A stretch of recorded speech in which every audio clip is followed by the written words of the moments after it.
राजस्थान में उद्योग धंधों की अपार संभावनाओं के चलते निवेशकों को आमंत्रित करने दक्षिण कोरिया और जापान यात्रा पर गए मुख्यमंत्री भजनलाल शर्मा के जयपुर लौटने पर आज एयरपोर्ट से लेकर भाजपा प्रदेश कार्यालय तक भव्य स्वागत किया गया।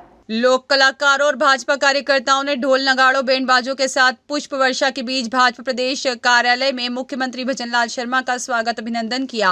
भाजपा के कार्यकर्ताओं का अपार प्रेम, स्नेह और भरोसा देखते हुए मुख्यमंत्री भजनलाल शर्मा ने सभी को धन्यवाद देते हुए यह विश्वास दिलाया कि भाजपा की सरकार प्रदेश के विकास की दिशा में नए आयाम स्थापित करेगी। मुख्यमंत्री भजनलाल शर्मा ने कार्यकर्ताओं को संबोधित करते हुए कहा कि राजस्थान की जनता के आशीर्वाद और कार्यकर्ताओं के भरोसे से मुझे कार्य करने की ताकत मिलती है।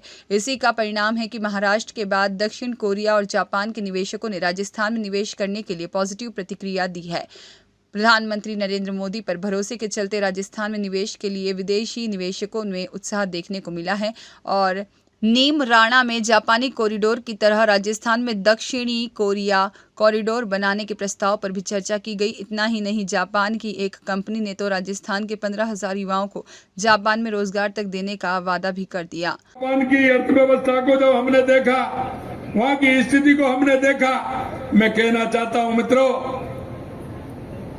ये हमारे देश का बहुत बड़ा दुर्भाग्य है, क्योंकि देश की आजादी के बाद जिस तरह से देश के अंदर जो वातावरण बनना चाहिए था, जिस तरह से हर क्षेत्र में देश को आगे बढ़ना था, कुछ लोगों के कारण हमारा देश आगे नहीं बढ़ पाए, क्योंकि उन्होंने कभी ध्यान नहीं दिया। सबसे ज्यादा अगर देश में सरकार रही तो चाहे राज्य में हो चाहे केंद्र में हो, कांग्रेस की सरकार रही थी, लेकिन उन्होंने कभी इन सारी चीजों पर ध्यान नहीं दिया। ध्यान नहीं देने का कारण वो छोटे छोटे देश, जब हम उनको देखते हैं मन में प्रसन्नता होती है कि इतने अल्पकाल में वो आज जीडीपी में कहां हैं, उनकी स्थिति क्या है। लेकिन हम जब हमारे देश की तरफ और प्रदेश की तरफ देखते हैं कि इन सरकारों ने कभी इस तरह के प्रयास नहीं किए कि हमारे लोगों को रोजगार के अवसर मिले, हमारा उद्योग आगे बढ़े, या ज्यादा से ज्यादा निवेश आए, हम ऐसा माहौल बना करके उसको तैयार करें। मुझे पूरा विश्वास है अगले 5 वर्षों में हम अपने राज्य की अर्थव्यवस्था को दोगुना करने में सक्षम हो सकेंगे।